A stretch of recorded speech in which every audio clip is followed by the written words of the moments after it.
যাকে আপনি রোজ দেখেন, যার শাড়ি, কপালের টিপ, কানের দুল আর পায়ের গোড়ালি আপনি রোজ দেখেন, আর আরো অনেক কিছু দেখতে পাবার স্বপ্ন দেখেন। স্বপ্নে যাকে ইচ্ছে মতন দেখেন, আমি সেই মেয়ে। বিহারের প্রত্যন্ত গ্রামে দিনের আলোয় যার ছায়া মারানো আপনার ধর্মে নিষিদ্ধ, আর রাতের গভীরে যাকে বস্তি থেকে তুলে আনতে পাইক বরকন্দাজ পাঠান আপনি, আর সুসজ্জিত বিছানায় যার জন্য অপেক্ষায় অধীর হয় আপনার রাজকীয় দাম্পত্য, আমি সেই মেয়ে। আমি সেই মেয়ে। আসামের চা বাগানের ঝুপড়ি কামিন বস্তি থেকে যাকে আপনি নিয়ে যেতে চান সাহেবী বাংলোয় মধ্যরাতে, ফায়ার প্লেসের ঝলসে ওঠা আলোয় মোদির চোখে দেখতে চান যার অনাবৃত শরীর, আমি সেই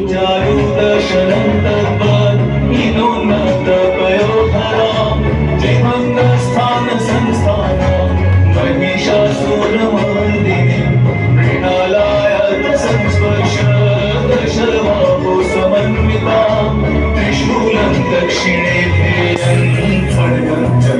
नमो दुर्गे नमो दुर्गे नमो दुर्गे नमो दुर्गे नमो दुर्गे नमो दुर्गे। রাজস্থানের শুকনো উঠোন থেকে পিপাসার জল আনতে যাকে আপনি পাঠিয়ে দেন 10 মাইল দূরের সরকারি ইদারায়, আর 20 মাইল হেঁটে ক্লান্ত বিধ্বস্ত যে রমণী ঘরা কাকে ঘরে ফিরলেই যাকে বসিয়ে দেন চুলার আগুনের সামনে আপনার রুটি বানাতে, আমি সেই মেয়ে। আমি সেই মেয়ে যাকে নিয়ে আপনি মগ্ন হতে চান গঙ্গার ধারে কিংবা ভিক্টোরিয়ার সবুজে কিংবা সিনেমা হলের নীল অন্ধকারে, যার চোখে আপনি এঁকে দিতে চান ছোট স্বপ্নের কাজল, আর ফুরিয়ে যাওয়া সিগারেটের প্যাকেটের মতো যাকে পথের দুপাশে ছুঁড়ে ফেলে আপনার ফুল সাজানো গাড়ি শুভ বিবাহ সুসম্পন্ন করতে ছুটে যায় শহরের পথে। কোণে দেখা আলোর গধূলিতে একা দাঁড়িয়ে থাকা, আমি সেই মেয়ে। আমি সেই মেয়ে, আমাকে দেবতাও যাকে ক্ষমা করেন না, অহংকার আর শক্তির দম্ভে যার গর্ভে রেখে যান কুমারীর অপমান, আর চোখের জলে কুন্তি হয়ে নদীর জলে ভাসিয়ে দিতে হয় কর্ণকে, আত্মযোগে। আমি সেই মেয়ে। সংসারের অসময়ে আমি ভরসা, আমার ছাত্র পড়ানো টাকায় মায়ের ওষুধ কেনা হয়, আমার বাড়তি রোজগারে ভাইয়ের বই কেনা হয়, আমার সমস্ত শরীর প্রবল বৃষ্টিতে ভিজতে থাকে, কালো আকাশ মাথায় নিয়ে আমি ছাতা হয়ে থাকি, ছাতার নিচে সুখে বাঁচে সংসার।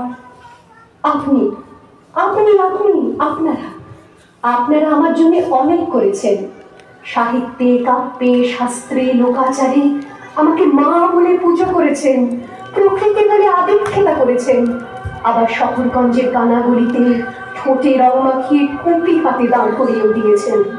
হ্যাঁ, আমি সেই মেয়ে। একদিন হয়তো অন্য কোনো একদিন আমার সমস্ত মিথ্যে পোশাক ছুঁড়ে ফেলে দিয়ে আমি হয়ে উঠবো সেই অসামান্য।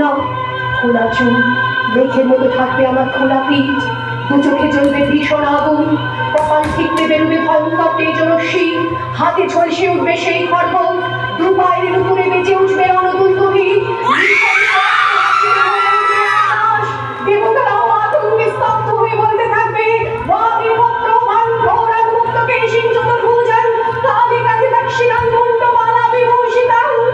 বিভৎস দাবানলের মতো আমি এগোতে থাকবো, আর আমার এগিয়ে যাওয়ার পথের দুপাশে মুন্ডহীন অসংখ্য দেহ ছটফট করতে থাকবে।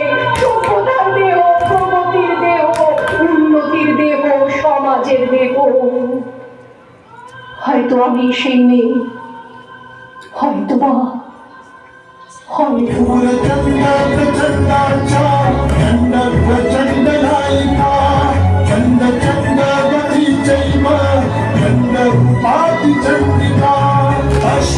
शक्तिनिष्ठाभि सततं परिवेष्टिता चिन्तये जगदां धात्रीं धर्मकामां।